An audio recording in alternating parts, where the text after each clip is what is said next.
묵상 사이, 설교와 나눔 사이, 말씀은 힘이다. 날마다 주님과. 오늘 우리에게 주시는 하나님의 말씀 예레미야 24장 1절에서 10절까지 말씀입니다. 24장에는 예기치 못한 놀라운 은혜로 말미암아서 이스라엘 백성들이 회복될 것이다 라는 회복의 메시지를 전합니다. 그리고 25장에는요, 벼랑간 끔찍하고 피할 수 없는 심판의 메시지를 전함으로써 하나님의 그 은혜와 심판을 동시에 얘기를 하면서 하나님의 존재를 드러내고 계십니다. 24장도 마찬가지입니다. 복의 메시지와 회복의 메시지가 있지만 반면에 심판의 메시지가 같이 따라옴으로써 하나님은 뽑고 파괴하고 그리고 심고 세우시는 분이다 라는 사실을 딱 명확하게 보여주고 있습니다. 오늘 24장에는요, 그 배경이 되는 그 해가 언제냐면 여호야김의 아들 여고냐는 여호야김 왕입니다. 그 여호야김 왕 때에 바벨론의 느부갓네살 왕이 예루살렘을 포위하고 1년 6개월 동안 그를 에워쌉니다. 그 안에서 극심한 고통을 겪으면서 기근과 전염병 때문에 좀 매우 굶주려가지고 이스라엘 백성들이 그 안에서 서로의 자기의 자녀들까지 잡아먹는 그런 비참한 지경에 이릅니다. 결국에는 여호야긴 왕이 바벨론에 항복을 하고 자기도 포로가 되어서 바벨론으로 가고 그 다음에 많은 백성들도 포로가 되어서 바벨론으로 떠나가는 그런 일들이 발생합니다. 요때에 이 이후에 하나님께서 예레미야에게 이런 환상을 보이면서 이런 말씀을 하십니다. 여호와께서 여호와의 성전 앞에 놓인 무화과 두 광주리를 내게 보이셨는데 하나는 굉장히 극히 좋은 무화과가 담긴 광주리고 하나는 엄청 나빠서 절대 먹지 못하는 그런 무화과가 담긴 광주리를 보았다라고 했습니다. 이런 무화과는요, 이스라엘 백성들을 상징하는 그런 열매 중에 하나입니다. 그러면 그 정말 좋은 무화과는 누구냐? 바로 여호야긴 왕과 그리고 포로로 잡혀간 그 사람들을 가리켜서 정말 좋은 무화과 열매다라고 하나님께서는 말씀하고 있습니다. 아니, 포로로 간 게 뭐가 그리 좋은 거라고 하나님께서는 이들을 좋은 무화과라고 얘기하셨을까요? 우리가 이전 말씀에 보시면 하나님께서 이렇게 말씀하십니다. 이 땅이 반드시 망할 것이다. 너희들이 살 길은 바로 항복하고 포로로 잡혀가는 것이 너희가 유일하게 살 길이다 라고 제시해 주셨단 말이에요. 이유가 뭡니까? 이 땅에는 더 이상 소망이 없기 때문입니다. 하나님은 이들이 변화시키는데 반드시 이 땅을 떠나야 되는 그런 필수적인 요소라고 생각했기 때문에 포로로 잡혀가는 것이 복이다 라고 말씀하고 있습니다. 그래서 뭐라고 얘기합니까?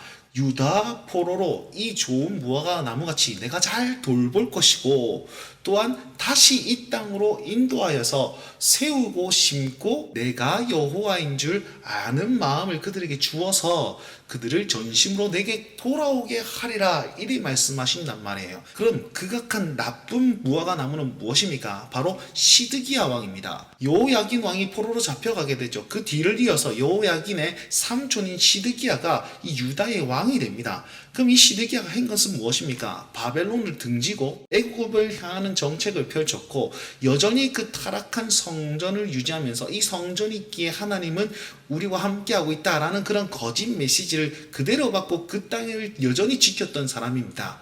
그랬더니 10년 이후에 대재앙, 다시 한번 이 바벨론이 이스라엘을 침공하여서 이들을 아예 멸망케 하는 일들로 나타나게 되는 겁니다. 그래서 이 시드기야는 유다의 마지막 왕으로서 불명예를 남기게 되죠.